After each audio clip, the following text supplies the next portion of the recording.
Shalom saudara dari 0812 8645 dan seterusnya. Shalom Pak Erastus, terima kasih Pak atas kebenaran yang Bapak sampaikan selama ini. Saya berusia 41 tahun di Gunung Kidul. Saya mulai mengenal khotbah Bapak pertama kali sekitar tahun 2003 di radio RPK FM. Kalau nggak salah acaranya waktu itu setiap Selasa malam, di mana saya masih merantau di Bogor. Setelah itu saya rutin mendengarkan acara itu. Pada tahun 2006, ketika saya bekerja di sebuah toko buku, juga menjual kaset CD termasuk lagu-lagu rohani, saya tertarik dengan satu kaset CD rohani, album punya Pak Eras. Saya iseng aja membawa satu kaset album rohani itu yang judulnya Bawa Aku Tuhan. Saya senang sekali dengan isi lagu itu, khususnya yang refrennya. Karena engkaulah Allahku, karena engkaulah Allahku, Bapa yang mulia, beri warna jiwaku. Bapak ingat lagunya? Maaf ya Pak, ya ingatlah. Masih dinyanyikan sampai hari ini. Ada terbesit niat jahat saat itu untuk tidak mengembalikan kaset itu ke toko. Artinya saya mau colong gitu. Saya berpikir nggak bakalan ada yang tahu kalau kaset itu nggak saya kembalikan. Tapi dalam hati saya bilang waktu itu, orang lain nggak bakalan tahu, tapi Tuhan pasti tahu. Pasti Tuhan tahu. Dan lagi kaset ini kan kaset rohani yang tujuannya untuk mengubah kerohanian bagi yang mendengarkannya. Masa sih saya bermaksud mengubah kerohanian saya dengan cara seperti ini? Akhirnya singkat cerita saya pun mengembalikan kaset itu Pak. Setelah saya menemukan channel YouTube khotbah Bapak ya, saya langsung berpikir mungkin kalau waktu itu saya ikuti niat jahat saya, belum tentu juga saya akan menjadi orang berkerohanian baik, malah mungkin akan menjadi orang licik ya. Ini mungkin usianya masih 22-21 tahun waktu itu ya. Licik mungkin kalau nggak dikembalikan menjadi licik, bahkan bejat ditolak Tuhan. Saya yakin waktu itu Tuhan sedang proses saya dengan kaset itu Pak. Yang saya mau tanyakan Pak dari kasus saya ini, apakah mungkin Tuhan memang sudah atur saya sehingga tidak jadi mencuri kaset itu Pak? Oh, bukan Tuhan yang mengatur, kamunya yang mengambil keputusan tidak mencuri. Tapi kalau kamu bermaksud mau mencuri dan tetap mau mencuri, tentu kejadiannya mencuri. Nah, saya pun menyadari memang Pak, saya belum menjadi pribadi seperti yang Tuhan inginkan. Tapi saya yakin Tuhan telah memakai Bapak untuk mengingatkan saya dan mengerti kebenaran yang sesungguhnya. Tugas saya adalah harus berjuang untuk mewujudkan apa yang Tuhan inginkan dalam hidup saya, yang tentunya dengan mendengar komando Tuhan seperti yang Bapak sering ajarkan. Maaf sekali ya Pak, hampir-hampir saya merugikan Bapak waktu itu. Tidak secara langsung memang, tapi mungkin itu akan berimbas pada usaha pelayanan Bapak. Kalau niat itu saya teruskan. Sekali lagi mohon maaf ya Pak. Aduh, oke, Tuhan memberkati. Ya, minta tolong juga untuk dikabarin ya. Oke, Tuhan membentuk Anda dan Anda puji Tuhan, menerima pembentukan Tuhan dan memilih untuk tidak mengambil barang itu. Dan memang itu cara Tuhan memproses Anda. Tapi belum selesai loh prosesnya, jalan terus ya. Tuhan memberkati. Oke. 0813 3651. Salam Pak, selamat Pak. Perkenalkan nama saya ini ya. Saya ibu dari 3 anak. Suami saya seorang muslim yang taat. Dulu kami menikah secara gerejawi, tapi sekarang suami saya sudah balik lagi dengan iman muslimnya. Yang ingin saya tanyakan, bolehkah saya mengajukan perceraian? Suami saya tidak bekerja, sedangkan semua kebutuhan rumah tangga saya yang memenuhi. Saya harus menanggung 3 anak, 1 keponakan, ibunya sudah meninggal, 1 kakak saya dan ibu saya. Jadi serasa sangat berat Pak, apalagi sekarang harus menanggung banyak hutang. Saya benar-benar di titik lelah Pak, ingin bercerai dengan suami saya. Toh kami tidak sejalan sejak dulu. Saya mohon masukan dan pencerahan dari Bapak. Yang pertama, jangan cerai. Alkitab mengatakan kalau itu diingini oleh pasanganmu yang beda agama, tidak salah. Tapi Paulus menasehati, kalau ini dari pihak kamu tidak boleh. Memangnya kalau sudah bercerai, lalu rezekimu tambah baik. Anda kan hanya tidak rela saja kerja keras, lalu suami makan makanan gratis. Ingat loh, 3 anak Anda itu bapaknya itu dia. Itu. Yang berikutnya tugas Anda belum selesai mentobatkan dia. Bukan malah membuang dia. Jadi saksi untuk suami. Jangan cerai. Tahan. Dan jadi saksi. Bukan tidak mungkin dia akan menjadi anak Allah. Bertobat. Perjuangkan pertobatan itu. Nah, kalau Anda sudah menyimpan dendam kebencian seperti ini, Anda berniat untuk menceraikan, wah dia makin jauh untuk bertobat dan mengenal Yesus. Tunjukkan kelakuan yang baik seperti yang dikatakan dalam surat Petrus, suami yang tidak takut akan Allah diselamatkan oleh kelakuan baik istri. Ya, oke. Puji Tuhan.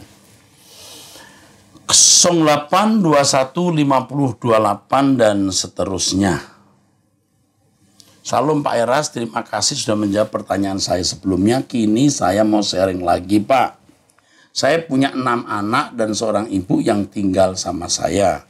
Saya tidak bekerja, suami yang bekerja. Pak, yang saya mau pertanyakan Pak, bagaimana menghadapi ibu yang pelit perhitungannya? Sedangkan semua kebutuhan ikut saya, tapi ketika saya butuh dihitung hutang, tapi ketika saya butuh dihitung hutang Pak. Sering saya bohong sama suami tentang kebutuhan buat nyukupi semuanya. Kadang saya merasa nelongso Pak, soalnya ibu punya 3 anak. Kakak udah almarhum, tinggal saya dan kakak saya. Tetapi kakak saya jarang kirim buat ibu. Kadang sampai 5 bulan baru kirim dan jumlahnya nggak sesuai dengan kemampuannya Pak. Tidak sesuai dengan kemampuannya artinya sedikit atau banyak. Kalau dilihat dari segi ekonomi masih jauh saya dengan kakak saya. Oh, tidak memberi yang banyak, nggak cukup ya. Saya mesti bagaimana Pak, saya punya utang sama ibu 4 juta dan sering ngomong yang nggak enak Pak, ibuku pensiunan Pak. Oke. Ibu pelit ini bukan karena pelit, mungkin karena khawatir. Hari esok dia tidak punya penghasilan. Saya minta kamu ya jangan memperhitungkan pelitnya ibu. Kamu bisa membesarkan ibu ini dan terima kasih karena kamu berhutang kepada ibu yang tidak bisa kamu bayar. Ya, jangan. Kalau kamu masih utang 4 juta ya nanti berjuang bagaimana bisa memiliki uang dan mengembalikan atau mengangsur ya. Jangan menuntut apa-apa lagi dari ibumu. Jangan ya. Karena kamu harus membalas kebaikan orang tua. Lalu dikatakan di sini tadi sering tidak jujur. Ini tidak boleh. Bohong sama suami tentang kebutuhan. Ini yang salah. Mulai sekarang ceritakan kebutuhan yang benar, yang real. Faktanya bagaimana, kemukakan kepada suami. Supaya kamu jangan menyimpan dusta dan itu akan jadi beban. Jadi ingat ya, rawat ibu terus. Jangan harap apa-apa dari ibu. Dia pelit, oke, enggak apa-apa. Yang penting kita balas kebaikan orang tua. Utang 4 juta bisa diangsur nanti, tahap demi tahap. Terhadap kebutuhan, atau mengenai kebutuhan kepada suami harus terbuka dan terus terang. Lakukan ini. Sementara itu tetap ikut Truth ID, tetap ikut berdoa supaya Anda bertumbuh dalam Tuhan, berhikmat untuk mengerti apa yang Allah kehendaki dalam hidup Anda. Oke. 0813 388 2 dan seterusnya. Pak Eras, Shalom, apa maksudnya mencari kehormatan dan harga diri di mata Allah? Mohon dijelaskan. Makasih Pak Eras. Saya hanya mengambil apa yang dikatakan dalam firman Tuhan. Pujian datang dari Allah. Di dunia ini pujian kehormatan sementara dan sering memakan korban. Demi kehormatan kita menjatuhkan orang atau orang lain dirugikan. Kehormatan dan harga diri kita di mata Allah. Kalau kita hidup suci dan kita melayani Bapa seperti Tuhan Yesus, kita akan dimuliakan bersama dengan Yesus. Itulah kehormatan. Itulah harga diri yang kita miliki di kekekalan nanti. Di sini kita dianggap bodoh, miskin, salah, dan lain sebagainya. Terserah. Tetapi saudara, ingat, nanti ada perhitungan di tahta pengadilan Kristus. Kita akan mendapatkan kehormatan dan harga diri. Bagaimana nilai upah yang kita terima di dalam kerajaan surga. Itu maksudnya. Puji Tuhan. 08515533 dan seterusnya. Halo Ira, saya mau bertanya bagaimana kita bisa terus mengalami perasaan sukacita selama kita mengerjakan sesuatu? Karena seringkali perusahaan itu kadang luntur dan karena saya jatuh bangun jadinya. Karena seringkali perusahaan itu kadang luntur ya. Dan karena saya jatuh bangun jadinya hati saya nggak memiliki sukacita tidak memiliki sukacita lagi. Dan akhirnya saya menghakimi diri sendiri dan terintimidasi karena kesalahan itu sendiri. Bagaimana ya meskipun aku jatuh dalam dosa tapi aku tetap bersukacita dan bangkit untuk bertobat. Meskipun jatuh dalam dosa tapi aku tetap bersukacita. Mestinya tidak bisa. Kalau kita jatuh dalam dosa kita berduka cita. Nah ini yang mendorong kita untuk bertobat dan bangkit. Nah setelah bangkit baru bersukacita. Ya itu. Nah saya tidak tahu kasus kamu ini sampai begini ini kenapa. Ya kasus Anda ini kenapa. Seringkali perusahaan itu kadang luntur. Karena saya jatuh bangun jadinya. Kesucian kita tidak ditentukan oleh keadaan perusahaan dan lain-lain. Tergantung diri kita sendiri. Ya. Itu, jangan kesucian kita, ketaatan kita kepada Tuhan karena situasi. Jangan menyalahkan perusahaan yang luntur ini. Ya, kita harus memeriksa diri apa yang salah dari diri kita yang harus kita selesaikan. Itu, ya.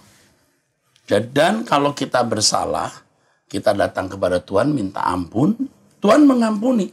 Jangan kita berpikir negatif. Misalnya begini, Anda berpikir, jangan-jangan Tuhan tidak mengampuni, jangan-jangan Tuhan tidak menerima. Nah, itu intimidasi dari diri sendiri yang harus dilawan. Lawan dengan apa? Firman. Firman mengatakan Allah mengampuni, Allah melupakan. Saya percaya firman ini. Hadapi suara-suara negatif itu dan kita bisa menghapus atau menenggelamkan atau menghilangkannya. Oke? Oke, jadi jika kamu begitu bisa bersukacita ya. Kalau ada dosa bertobat, minta ampun, Tuhan akan memberi kembali sukacita. Karenanya tetap belajar Truth ID. Pilarnya 1 hidup suci, 2 fokus langit baru, bumi baru, dan segala sesuatu yang kita lakukan, semua kita lakukan untuk kemuliaan Tuhan. Baru merdeka, ya. Oke. Plus 614240220 dan seterusnya.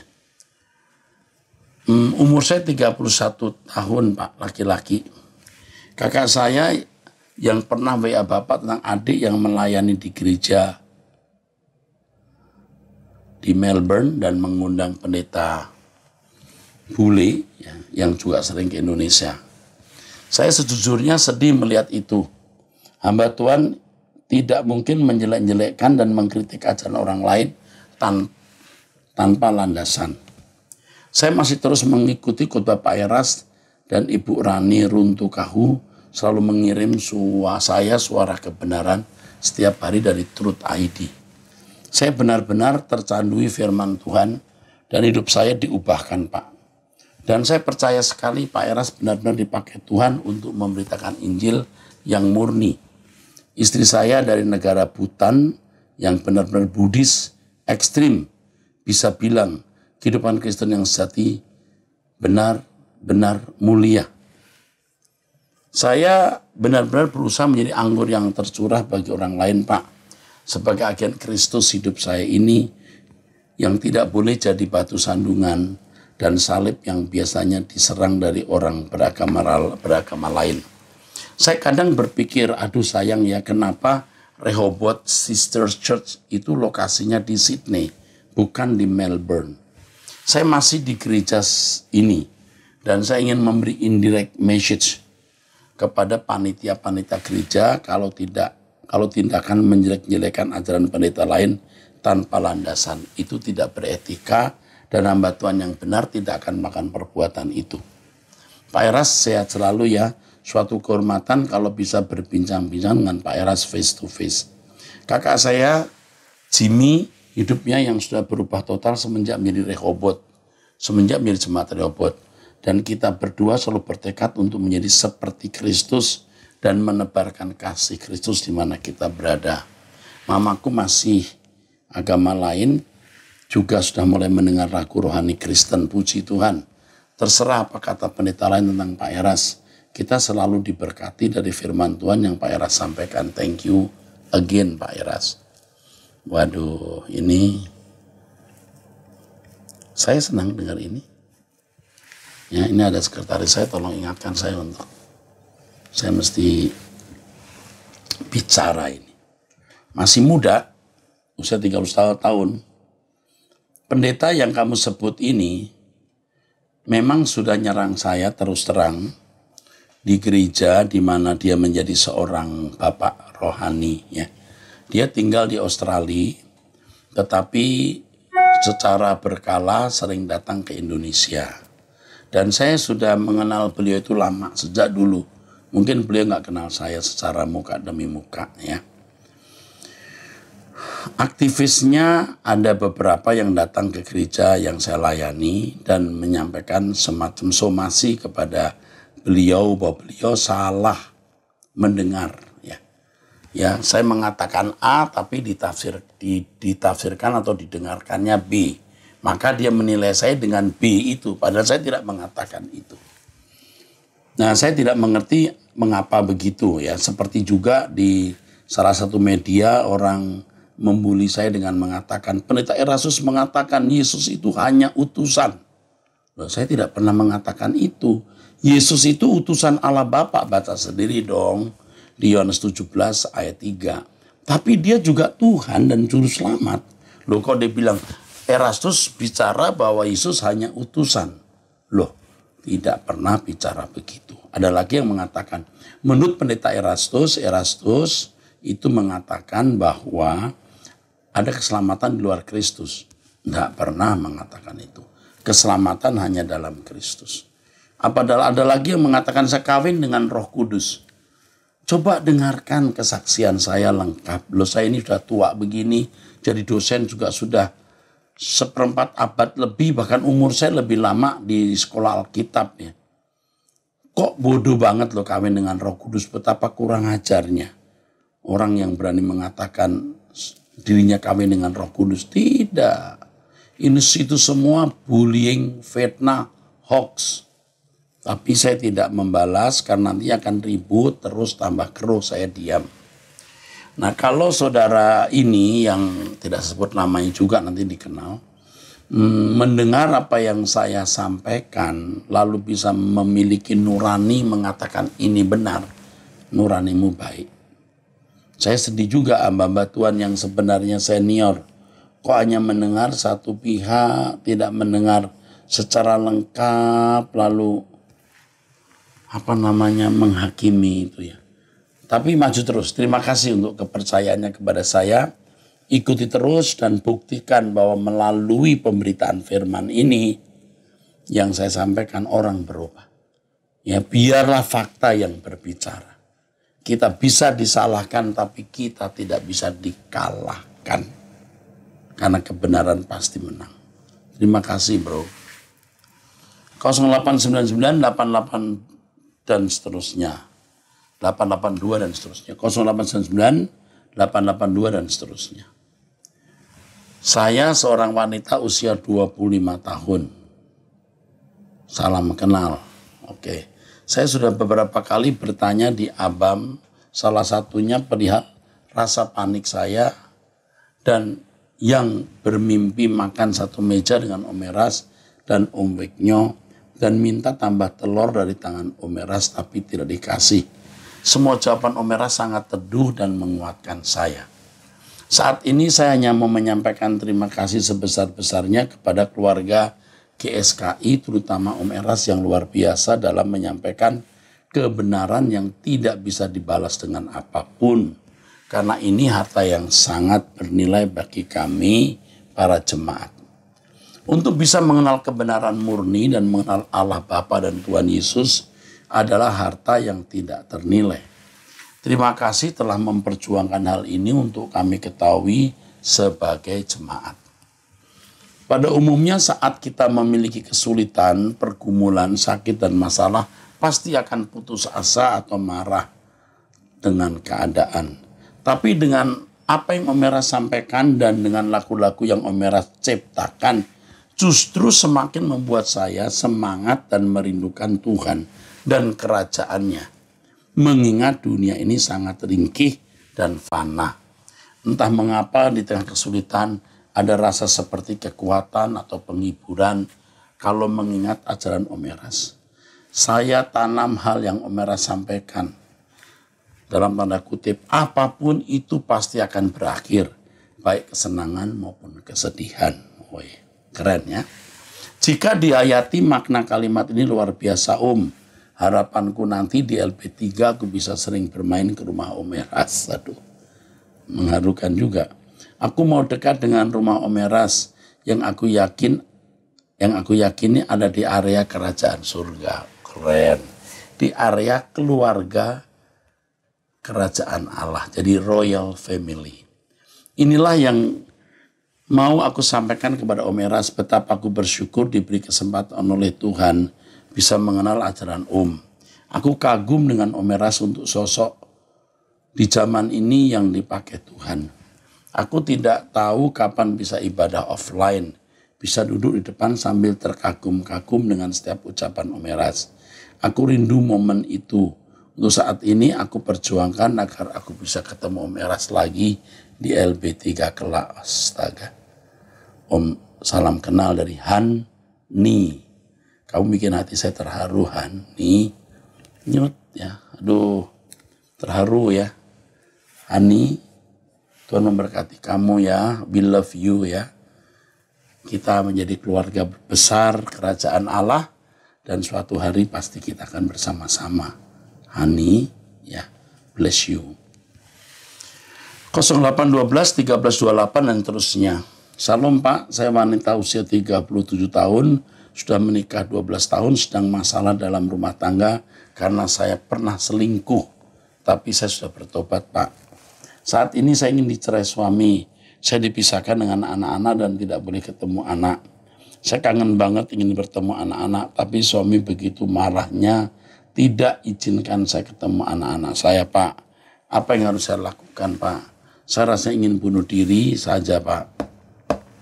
Oke, yang ini harus dilayani secara khusus oleh konselor wanita. Aku sedih juga mendengar kamu nak. Saya bayangkan kalau kamu anak saya, aduh bagaimana ya. Nggak kebayang ya. Kok bisa selingkuh itu dengan siapa? Suami tahu, ini suami tahu rasanya ya. Karena kalau kamu cerai, kalau kamu selingkuh, ada bukti, dicerai, anak tidak menjadi hak kamu. Karena kamu dianggap sebagai ibu yang tidak bisa menjadi teladan untuk anak-anak. Tapi mestinya suami tidak semena-mena menceraikan kamu begini. Lebih baik begini, yang pertama kau minta maaf kepada suamimu. Ini ada anak-anak ya. Lalu kalau sampai anak-anak tahu, suatu hari kamu juga minta maaf pada anak-anak. Setelah itu kamu diam saja. Sekarang yang kamu lakukan adalah bagaimana kamu bisa punya nafkah. Bagaimana kamu punya nafkah, itu dulu ya. Bagaimana kamu dapat pekerjaan. Lalu dia minta pertolongan Tuhan. Ini hanya Tuhan yang bisa nolong. Ya, udah jangan ngotot mau ketemu anak dulu, diam dulu. Ya, jangan ngotot mau ketemu anak ya, diam dulu. Lalu serahkan semua ke tangan Tuhan. Oke? Oke, puji Tuhan ya. 0813 3220 dan seterusnya. Saya pria usia 35 tahun dari Surabaya. Terima kasih untuk pengajaran yang memberkati hidup saya. Saya mulai mengikuti khotbah Bapak setelah saya ikut ibadah di sebuah gereja di kota kecil Ponorogo di Jawa Timur.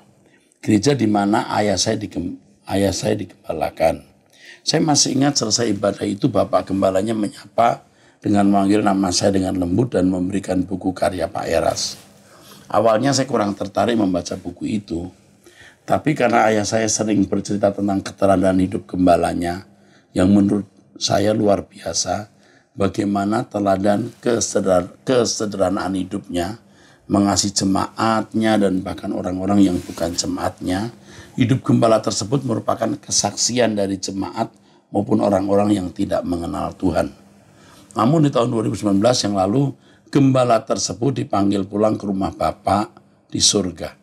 Dan semenjak itu saya jadi ingin baca buku dan makin sering mendengar khotbah Pak Eras. Saya juga ada pertanyaan, Pak. Ayah dan ibu saya sudah lama bercerai, mereka menikah beda agama. Ayah Kristen, ibu non-Kristen. Setelah menikah, ibu sempat ikut beribadah di gereja dan percaya Tuhan Yesus.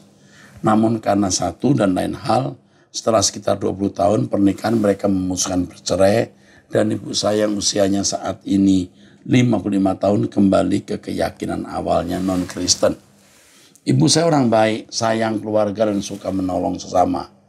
Apakah dia bisa masuk ke surga ya Pak? Apa yang harus saya lakukan untuk keselamatan ibu saya? Saya sudah mencoba untuk tidak banyak bicara dan jadi teladan dalam hidup, serta tidak memaksakan keimanan saya, supaya ibu saya kembali percaya Tuhan Yesus. Oke, begini. Yang pertama sudah bagus, kamu tidak banyak bicara, tidak mengkhotbahin, tapi biarlah tindakan dan perbuatanmu itu yang mengkhotbahi dia. Ya, ini menjadi PR, ya. Kamu beri perhatian, kasih sayang kepada ibu ini. Kamu yakinkan bahwa tidak semua orang Kristen seperti orang yang membuat dia terluka atau mundur. Kamu menjadi contoh.